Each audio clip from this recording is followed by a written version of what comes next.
Во близината на Кавадарци, се до средината на минатиот век, постоел рид наречен Градот, кој поради климатските и геолошките услови се урнал и создал свлечишта. Свлечиштата спаѓаат во едни од најопасните природни катастрофи со кои Македонија се соочувала и се очекува да се соочува и во иднина. На 5 септември, среда, у раните утрински часови, кај 5 саат, ствари, покажување овие луѓе што од селото одделен на пазар, тоа што пазарен ден беше, имало некој звук бучење, од тамо се одделува, тамо а носе земјата, тамо првиот дел, горниот дел, долниот дел едноставно потклапува. При падот на ридот Градот во 1952 година настрадале локални жители и голем број на добиток. Една од жртвите е и Јошо Бојаджиев, македонски правоборец, ветеран на двете светски војни, учесник во Теквешкото востание и еден од основачите на Комунистичката партија на Македонија. 1942 година, у почетокот, Страшо Пинчур и Мирче Ацев организираат печатницата на главниот штаб да се пресели у Ватша. И таа се преселува во куќата на Јошо Бојаджиев.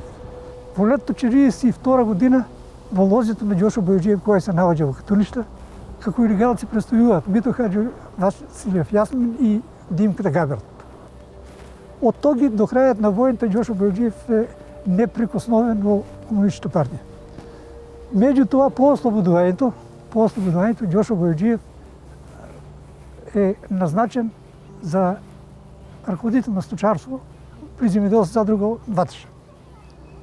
Тогаш, уствари, гледа како нерентабилни се нашите овци, мали, какво се, а у Австрија, кај што работел на фармите, имало поголеми и помлечни овци, така, и му предлага на Ристо Джунов, кој е председател на Задружниот сојуз на Југославија, му предлага да направат тук растување на расите.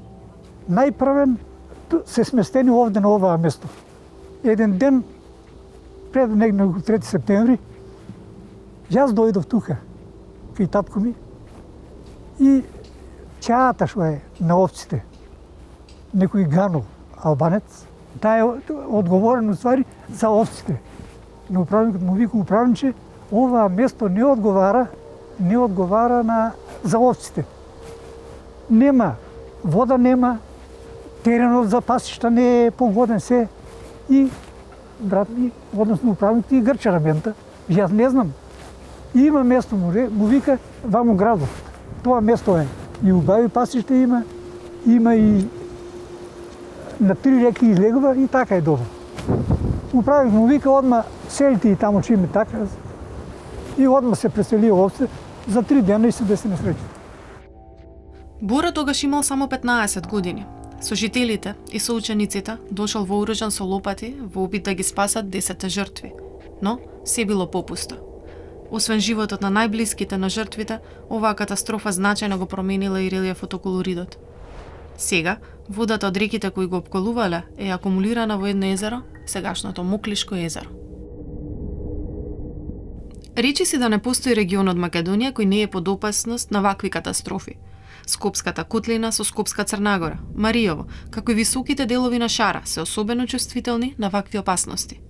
Со следење на состојбата на овие кризни места, нивно пошумување, чистење на речните корита и следење на речниот водостој, човекот може да ја намали штетата предизвикана од потенцијалните свлечишта. Во 50-тите години на минатиот век, поствојната Македонија немала услови, ниту можности преку науката да ги намали штетите од природните катастрофи. Но, денес, можеме да го примениме знаењето и технологијата во спречување на катастрофалните настани. Роден у Ватша, татко ми. Роден у Ватша, па Бугарија, па Цер Колубара, па Австрија, уствари. Не знам што не му поминало преку глава, меѓутоа дојде тука. Тука да му биде смртта и тоа е.